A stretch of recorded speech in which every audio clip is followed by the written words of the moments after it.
Body দিকে লক্ষ্য করো, দেখো তো ক্লিয়ার 5/4 মিটার দৈর্ঘ্য এবং 3/2 মিটার প্রস্থ বিশিষ্ট একটি আয়তাকার বোর্ডের ক্ষেত্রফল নির্ণয় করো। এইগুলো অঙ্ক শিখতে হইলে এটা বলছি ক্ষেত্রফল। আয়তাকার বোর্ডের ক্ষেত্রফলের সূত্র আছে, আমরা জানি কি দৈর্ঘ্য গুণন প্রস্থ। আমরা লিখতে পারি দেয়া আছে, এটা লিখবা, ঠিক আছে? দেওয়া আছে, দেওয়া কি কি দেওয়া আছে বলো তো দেখি। দৈর্ঘ্য লিখে নিব। হ্যাঁ, দৈর্ঘ্য কি দেওয়া বলো? 3/2।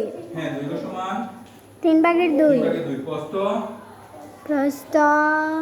প্রস্থ সমান কত বলে বলো? এই হয় না তো। দৈর্ঘ্য সমান 5/4। 5/4। প্রস্থ 3/2। ঠিক আছে? ওকে, এত মিটার মিটার। ওকে, তো আমরা জানি আয়তাকার। আমরা জানি কথা বলো, এটা সূত্র শিখে নিবা। আমরা জানি আয়তাকার বোর্ডের ক্ষেত্রফল। কার ক্ষেত্রের ক্ষেত্রফল, ঠিক আছে? বোর্ডের আচ্ছা ক্ষেত্রফল। আয়তাকার বোর্ডের ক্ষেত্রফল দেওয়া আছে, বোর্ডে লিখে নিব, সমস্যা না।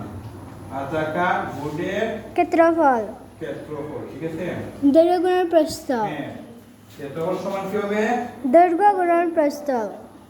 দৈর্ঘ্য গুণন প্রস্থ। এবার মান বসিয়ে দেব, ঠিক আছে? মান কি হবে দেখো, দৈর্ঘ্য জায়গায় কত আছে? দৈর্ঘ্য আছে 5/4।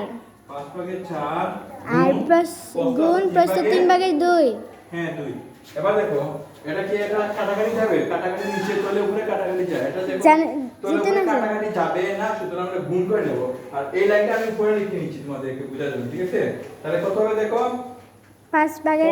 ঠিক আছে? 15 আর 4 দুগুণে 8, ঠিক আছে? এটা হলো কি একটা কি প্রকৃত ভগ্নাংশ, ঠিক আছে? তাহলে এটা মানে কাঙ্ক্ষিত উত্তর হয়ে যাবে, ঠিক আছে?